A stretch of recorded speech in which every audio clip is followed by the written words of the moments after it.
Hey, what's up YouTube? J.O. Park here. And today is K-Drama Review Thursday. The K-Drama Reviews. Okay, so I'm I almost actually said it was going to be the K-pop reaction to BTS's No. I haven't seen it yet. I'm waiting till tomorrow for you guys, alright? I'm going to try and wait until tomorrow. I swear. Okay, so the drama I'm reviewing today is the Who Are You series, and I'm going to try to just group them all together into one.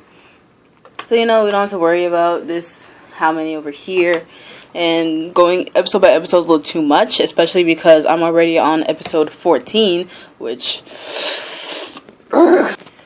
Okay, so first things first, I'm going to do from the first 5 episodes. So from episode 1 to episode 5. The story is pretty interesting, actually. It's actually a very interesting story. So, the main character, Yang Si-yeon, played by So E-hyun, not too far away. So, anyway, Yang Si-yeon was like a detective police officer, okay? And she also had a boyfriend who was also like an investigator police officer, just same as her, basically. So, 6 years ago, as of 2007,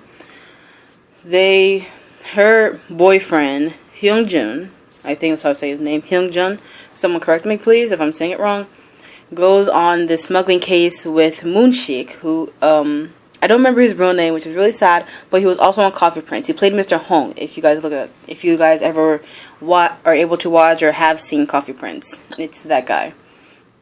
So, Moon-sik and Hyungjun are tracking really this boat. I forgot the name of it, Dongho or something like that. I don't know. But so for whatever reason, ignore that. But for whatever reason, he gets a call. He goes somewhere or does something, I guess, and Moon-sik disappears during that time, apparently, because we don't see him again until, later on in the series. But anyway, so, he gets a call. He calls in Moon-sik and says, oh, hey, there's a weird signal coming from Dongho over here, so I'm going to try and figure out what it is. And the guy, Moon-sik, he replies back, why are you making so much work? We're almost done. Why do you make more work for me? But he goes in there anyway. Running around, he shot a person, I think. And he comes face to face with somebody. Just somebody. So he holds up his gun and he's just looking. There's no way he just can question or whatnot, because from that point, we see it from the perspective of his girlfriend. Okay? Who is Yang Si-yeon. We see it from the perspective of her. So, to keep the story short, he's shot dead. He's shot down in the stomach. She screams out like a stupid idiot and gets caught by 15 dudes. Well, not caught, but they see her and they're looking for her. So whoever it was hit her in the back of the head, and she went into a coma for 6 years, lost her memory for more than 6 years, because she wakes up and doesn't remember a darn thing. She doesn't remember, I don't know, she doesn't remember a lot of stuff, her life before the incident, basically. She doesn't remember that much. She knows she's a police officer. She has, selective memory, I think. She knows she's a police officer, but all the detailed stuff are just, kind of shaky in her head. So when she wakes up, she has this ability to see freaking ghosts. And the first one was actually pretty scary, I'm not gonna lie. First one's a high school girl, then you have a few other people.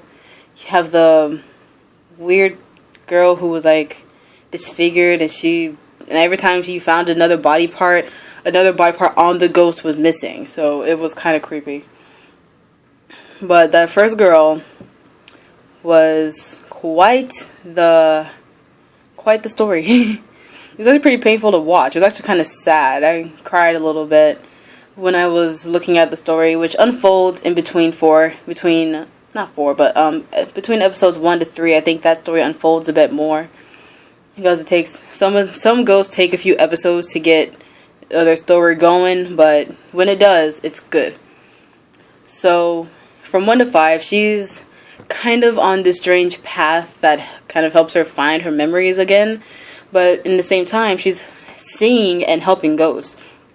So if she touches something, like let's say touch my glasses, like the glasses or something, if it's something of a dead person, she will see that ghost, like probably in the corner somewhere, and she'll freak the heck out with the most strange face I've ever seen. Okay, her face irritated me and made me laugh, and I got mad all at the same time because she's forever like this. Like she holds her eyes open, and it irritates me because I'm like, okay, you know what, but at the same time, that is the everything face. You hold your eyes open a little bit and you let your mouth drop, just like that. You nailed everything. You have scared, you have interested, you have like shocked, you have everything in one face. And she nailed it. Whatever she had, she nailed it. Okay. There's also the introduction of Heebin. I think that's her name, Heebin. She's the psychic girl who actually didn't have a relation to the group, but then did because Yang Xiyeon's dead boyfriend Hyungjun comes back in ghost form in front of her face, and obviously she doesn't remember him for quite some time. She just looks at him like, "Who are you? Why won't you say anything?" Because the ghosts don't talk to her, which irritates me too. But the ghosts don't talk to her. So why I introduced Heebin just now is because Hyungjun is able to talk, like physically talk to Heebin, the psychic girl, and cannot talk to Yang Xiyeon. So he asks her to pass on a whole bunch of information and stuff that, he sees whenever something happens. I don't know. And of course, there is that one little fact that one of the officers, Sung Chan, decided that he was going to lie and pretend to be Cha Gun-woo, who, if you guys don't know, is Taekyeon. Okay, Taekyeon from 2PM. Or I like to call him, okay, Taekyeon, okay. That's how I like to call him.